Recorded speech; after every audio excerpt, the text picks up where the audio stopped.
बोलूंगी अभी मेरे चल रहा है अब बोलना मत Hello, good evening.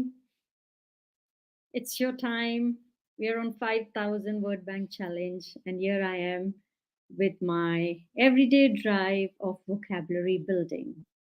Okay, so everybody out there, I'm on a mission to help you. If you're dreaming to work, study, or migrate abroad, it's a very much doable thing and much recommended. When you travel, you learn so much, you pick up so much, you observe so much, and suddenly your perception changes, your vision changes, you change, and that's a wonderful metamorphosis. That is, if you are the receiving kind, if you are the reflecting kind. Of course, it depends on where and varies from person to person, right?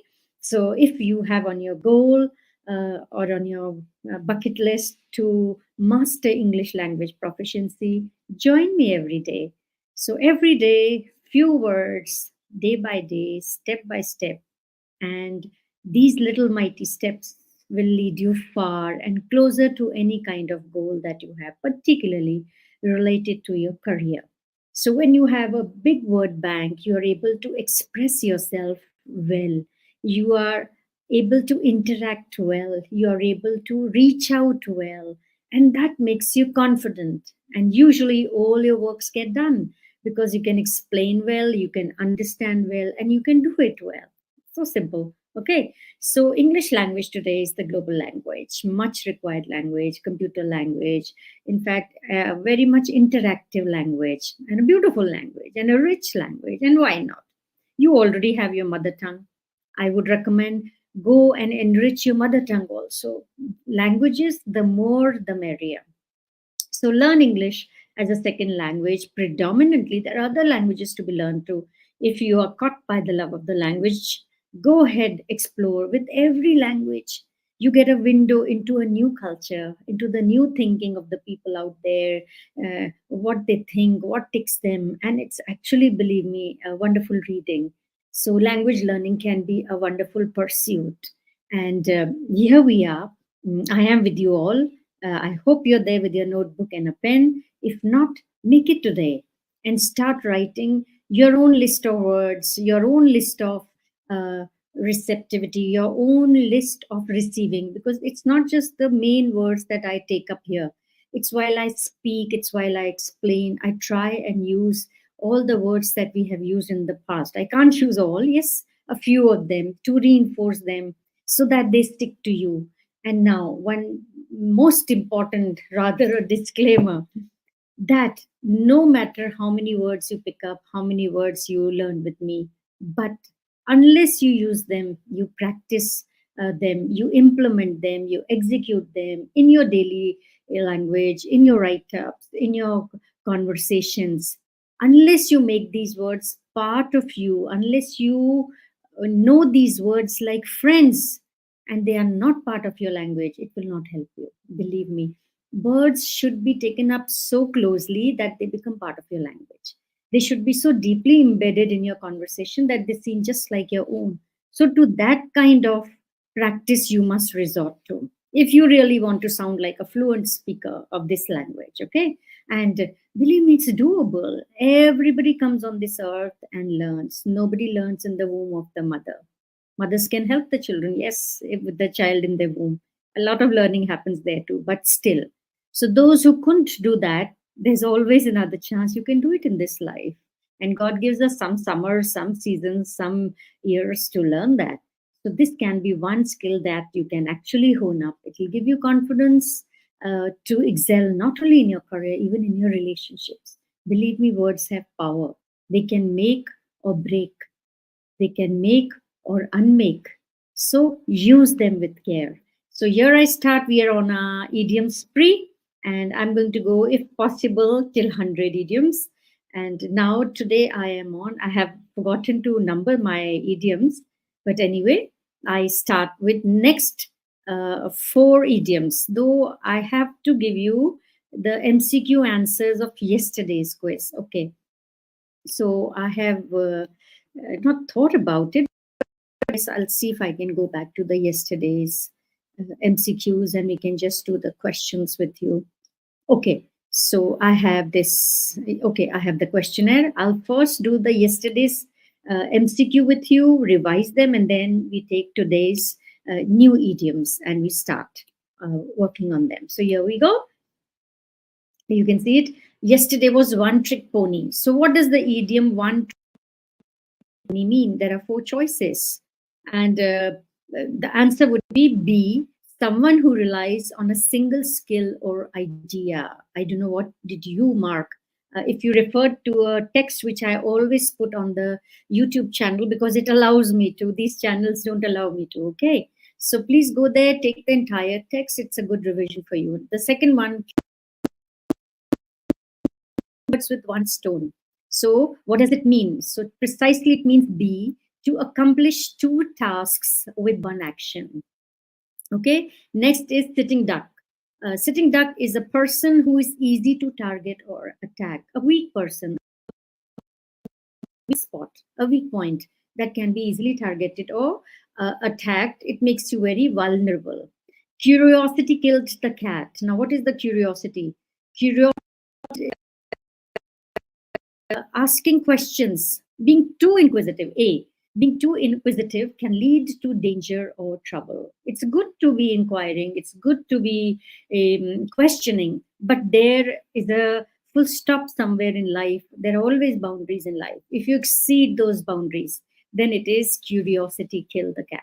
Being too inquisitive can lead to trouble or danger. Be the guinea pig. So be the guinea means to be the subject of an experiment or a test. So you're trying to explore something and you become the guinea pig because you want the test to be done on you the first time. It's the guinea pig. Okay. So now you have to be very careful while using these. Another one. Now today, what are the new idioms that I have brought today? I'll share the list again of today's idioms here with you, and we will go ahead. I have brought 6 idioms today. Oh my God, 7 minutes are already done. Let's see. I'll go breeze past. Okay.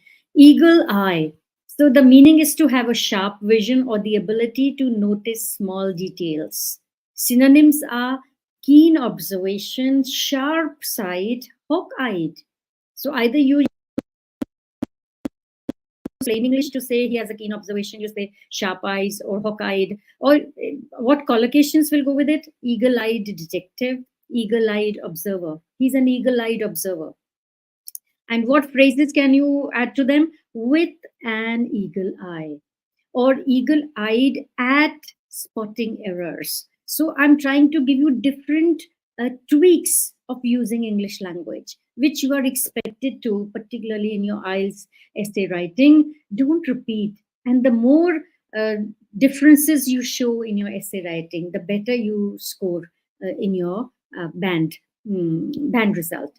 Next is your lame duck, a person or thing that is ineffective or unsuccessful. Okay, so powerless, toothless, ineffective, a lame duck. Then generally it is lame duck politician or a lame duck period. Okay, so phrases would be to become a lame duck, considered a lame duck, and then sentence, after losing the election, the current president became a lame duck with little influence over policy decisions. I can, but I'll refrain from that. Sly as a fox. To be cunning or clever, crafty, cunning, shrewd, wily. Such people, you call them sly as a fox. So collocation would be sly as a fox strategy, sly as a fox move. And phrases will be as with the cunning of a fox. See, you can use same thought, same meaning into different ways by using different ways. She was sly as a fox, always finding a way to turn situations to her advantage. Okay, like water off a duck's back. You know, the water flows off the duck's back, nothing stays. So when criticisms or insults do not affect someone, this is wonderful. You must memorize. I'll memorize this. Like water off a duck's back, unaffected, impervious, resilient. Impervious is a nice word. So like water off a duck's back response. like water off a duck's back attitude. So, what should your response like a duck's back? What should be your attitude like a duck's back? Like water off a duck's back, not just the duck's back, but the water off a duck's back. And phrases will be rolls off like water off a duck's back. See, the two uses of off. Treat it like water off a duck's back. That's a good one. So, despite all the negative comments, she remained calm and let them roll off her like water off a duck's back. Let them all roll off like a water off a duck's back. That's how we should live in the world, if only we could. Now, it's a repeat. I'll forego it. Next, birds of a feather flock together, meaning people with similar interests or characteristics tend to associate with each other. Your vibe attracts my tribe. Okay, my vibe attracts my tribe. So it's something like that. Like-minded, similar people, kindred spirits. Now that's a good one. You can use it, kindred spirits. Then birds of a feather flock together, tendency. Then birds of a feather tend to flock together. How will you use it in a sentence? At the conference, you could see that the researchers and scientists stuck together. Birds of a feather flock together. Okay, so now just see how am I going to integrate them. I will just shoot a narrative and you can hear me. In the fast paced world of journalism, having an eagle eye is essential.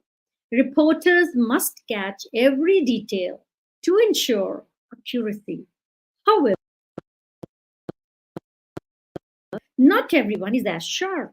Some may turn out to be lame ducks, struggling to keep up with the demands of the job. Those who thrive often do so because sly as the fox, navigating tricky situations with ease. When faced with criticism, it's best to be to let it be like water off a duck's back, maintaining composure and focus. Sometimes chasing a lead can feel like a wild goose chase, but persistence is key. After all, birds of a feather flock together, and surrounding yourself with diligent colleagues can make all the difference. You get it? So incorporate these idioms into your speech and writing, and you will be able to make them naturally, and you will give a special nuance, special touch to your language. You will naturally and effectively make it stronger, better, more okay, to your audience at large. So I hope there you got these new idioms. I'll be putting on more MCQs for deeper learning. Do go there, do practice, do memorize, do use them. If possible, do write in the comment box, the comment below, if you practiced it somewhere, or if you would like to throw off a sentence using any one of them. It would be cool and fun. Okay, so more so tomorrow, same platform, same time approximately. I'll see you guys tomorrow. Bye and happy